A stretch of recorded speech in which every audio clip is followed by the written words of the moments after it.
새누리당을 오는 27일 탈당할 비주류 의원들의 창당 준비 움직임이 본격적으로 시작됐습니다.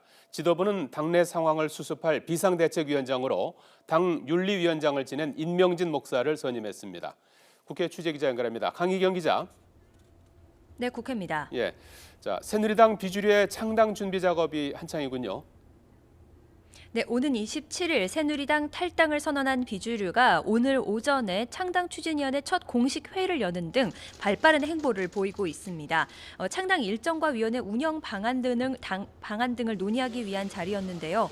대변인격인 황영철 의원은 신당의 이름을 개혁 보수신당으로 하기로 했고 오는 27일 분당을 선언한 뒤 곧바로 원내교섭단체를 등록한 뒤 의원총회를 소집해 원내대표를 선출하겠다고 했습니다. 이후 여론 수렴 결과를 거쳐 내년 1월 20일 전후로 창당 시점을 정했다면서 설 연휴 전까지 모든 창당 작업을 마무리하겠다고 밝혔습니다. 설 전까지는 모든 창당 작업을 마무리하고 우리 설날 국민들에게 여러 가지 말씀들을 듣도록 해야 된다는 차원에서 선제 탈당파와의 연대 움직임도 보이고 있습니다. 오늘 오후 2시 신당 창당 추진위원장인 정병국 의원과 앞서 새누리당을 먼저 탈당한 김용태 의원, 이성권 전 의원이 만났는데요. 이들은 정치적 열망을 담아 민주공당을 만든다는 데 합의하고 이 과정에서 국민의 의사를 반영하기로 했다고 의견을 모았습니다. 지도부도 이와 별도로 당 수습에 노력을 기울이는 모습입니다. 새누리당 대표 권한대행을 맡은 정우택 원내대표는 비상대책위원장에 임명진 목사를 내정했습니다.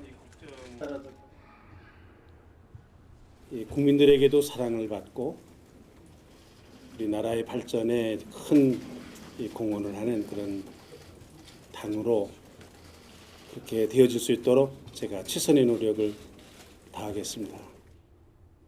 임 목사는 또 국정농단 사건 국회 청문회 과정에서 핵심 증인들의 의증을 모의했다는 의혹이 제기된 이완영 의원이 국정조사 청문위원으로 맡지 않고 당 윤리위원회에 넘겨 책임을 지도록 해야 한다고 밝혔습니다. 아울러 자신은 개헌론자이고 개헌은 꼭 추진해야 한다면서 촛불 민심의 가장 중요한 화두가 민심의 흐름이 개헌이라고 생각한다고 덧붙였습니다.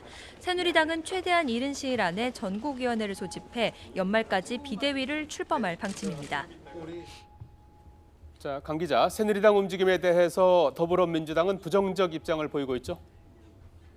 네, 먼저 더불어민주당 추미애 대표는 새누리당 비주류 의원들이 모두 탈당을 한다고 해서 국민들이 이들에게 면죄부를 주지는 않을 것이라고 비판했습니다.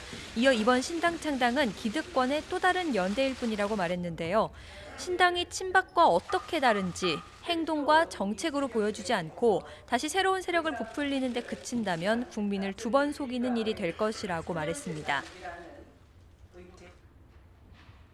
국민의 땀과 노동의 대가를 국간으로 빼돌리고 정경유착으로 부패를 키워온 이 세력들에 대해서 더 이상 국민들은 속지 않겠다. 더불어민주당은 또 새누리당 신임 비대위원장에 임명진 목사가 내정된 것에 대해서도 본인과 국민이 정치적 사망을 선고한 당의 비대위원장이 된 것이라면서 유감의 뜻을 밝혔습니다. 국민의당은 국정안정과 위기 극복을 앞세웠습니다. 국민의당 김동철 비상대책위원장은 황교안 대통령 권한대행이 박근혜 대통령식 국정과 정책을 고집하지만 않는다면 초당적 협력을 아끼지 않겠다고 밝혔습니다. 그러면서 황 대행이 국민 목소리만 듣고 국민 눈높이에서 일해줄 것을 다시 한번 강조한다고 말했습니다. 국민의당은 또 대통령 결선 투표제 도입과 함께 각종 사회 모순의 진앙지이자 정치적 대립 갈등의 근원은 제왕적 통제라면서 대선 전 개헌 즉각 추진을 당론으로 채택했습니다.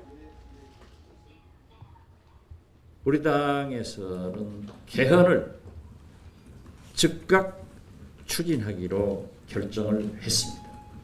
대선 전에 불가하면은 2018년 로드맵도로 우리는 강한 의지를 가지고 다만 조기 대선 일정으로 대선 전 개헌이 어렵다면 2018년 지방선거에서 국민투표로 처리하는 방안을 추진하기로 했습니다. 지금까지 국회에서 YTN 강희경입니다.